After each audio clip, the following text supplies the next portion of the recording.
ইউটিউবে আমি একটি নতুন নিশ নিয়ে কাজ করার সিদ্ধান্ত নিয়েছি, আর তার জন্য আমি চ্যানেলের নাম ঠিক করেছি লার্নার্স টিউব। তো এখানে আমি চেক করছিলাম যে লার্নার্স টিউবের যে ইউজার নেম বা হ্যান্ডেল নেমটা আমি ঠিক করেছি সেই নামটা ইউটিউবে অ্যাভেলেবল বা বিদ্যমান আছে কিনা। যখন এটা সার্চ করি আমি দেখতে পাই যে অলরেডি লার্নার্স টিউব নামে একটা চ্যানেল রয়েছে এবং সেখানে 650টা সাবস্ক্রাইবার রয়েছে। তো এখানে যেহেতু আমার হ্যান্ডেল নেমটা বা ইউজার নেমটা ইতিমধ্যে নিয়ে নেওয়া হয়েছে এবং সেখানে চ্যানেল তৈরি করা আছে এবং আমি দেখছিলাম চ্যানেলগুলোতে কী ধরনের ভিডিও আছে, কত বছর আগে ভিডিওগুলো দেওয়া হয়েছে এবং চ্যানেলটা এখন বর্তমানে অ্যাক্টিভ আছে কিনা।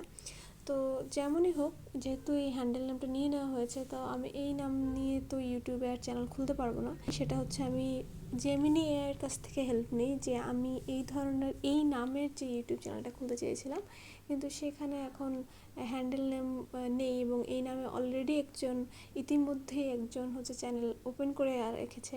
তখন জেমিনি আমাকে কয়েকটা সাজেশন দেয়, যেই সাজেশন থেকে আমার দুটো নাম পছন্দ, একটা হচ্ছে লার্নার্স ল্যাব আর একটা হচ্ছে লার্নার্স হার্ব। তো আমি এখন সেটা চেক করছিলাম যে লার্নার্স ল্যাব দিয়ে কোনো চ্যানেল আছে কিনা, এবং আমি সেখানে দেখতে পাই সেখানে প্রচুর চ্যানেল আছে লার্নার্স ল্যাব নিয়ে, এবং সবচেয়ে প্রথম যেটা আছে সেখানে 3.86K সাবস্ক্রাইবার রয়েছে। তো আমি একটু চ্যানেলটা দেখছিলাম যে চ্যানেলটা কেমন অ্যাক্টিভ। তো দেখতে পাচ্ছিলাম চ্যানেলটা ভালোই অ্যাক্টিভ, আর সর্বশেষ ভিডিও 2 মাস আগে দেওয়া আছে। তবে আমি একটু চ্যানেলের ভিডিওগুলো দেখছিলাম যেটা কেমন চ্যানেল এবং কবে ওপেন হয়েছে। চ্যানেলটা 2019 সালের থেকে চলমান আছে এবং চ্যানেলটা বেশ 6 বছর থেকে কন্টিনিউ আছে এবং অনেকগুলো ভিডিও আছে, এখানে 316টা ভিডিও আছে। তবে আমি একটা জিনিস দেখলাম যে এই চ্যানেলের যে নিশটা, আমার চ্যানেলের যে নিশটা, দুটোটা ডিফারেন্স। যদিও আমাদের ক্যাটাগরি সেম, কিন্তু আমাদের নিশটা ডিফারেন্ট। তাও আমি প্লে লিস্ট একটু চেক করে নিচ্ছিলাম এবং আমি দেখে বুঝতে পারলাম যে যত কিছুই হোক আমি আমার যে চিন্তা ভাবনা করেছি সেই নিশে আমি কাজ করতে পারবো। কিন্তু তারপরও আমি এবার লার্নার্স হাব দিয়ে চেক করার চেষ্টা করছিলাম যে এই হ্যান্ডেলটা আছে কিনা। যদিও আমি শঙ্কিত ছিলাম বা খুব নিশ্চিত ছিলাম যে না, লার্নার্স হাবটাও থাকবে না, এবং সেটাই নিশ্চিত হলো যে লার্নার্স হাব নামেও প্রচুর চ্যানেল আছে। তো এরপর আমি দেখলাম যে ওই চ্যানেলগুলোতেও যেমন সাবস্ক্রাইবার অনেক আছে, যেমন এটাতে 1.51K সাবস্ক্রাইবার আছে, যদিও মাত্র 3টা ভিডিও।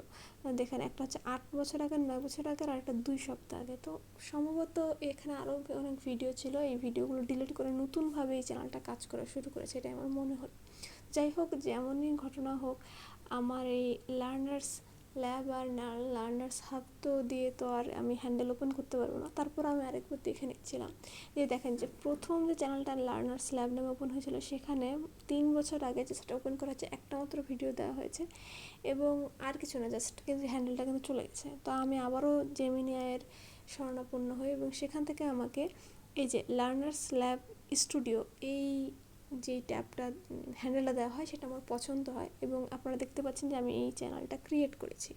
তো এটাই হচ্ছে মূলত আমার নিশ। আমি চেষ্টা করব যা যা আমি আজকে শুরু করলাম বা সূচনা করলাম, যেমন এই চ্যানেলটা আমি এখন ক্রিয়েট করলাম এবং এই চ্যানেলের ভিডিওটা দিয়ে আমি এটা শুরু করছি। তো আমি যেভাবে ইউটিউব চ্যানেলটাকে দাঁড় করাবো, কতটুকু দাঁড় করাতে পারছি কি পারছি না, আমার কন্টিনিউয়াসলি আমি কাজ করতে পারছি কি না, এই সব কিছুই আমি আপনাদের সাথে শেয়ার করব এই লার্নার্স ল্যাব চ্যানেলের মাধ্যমে।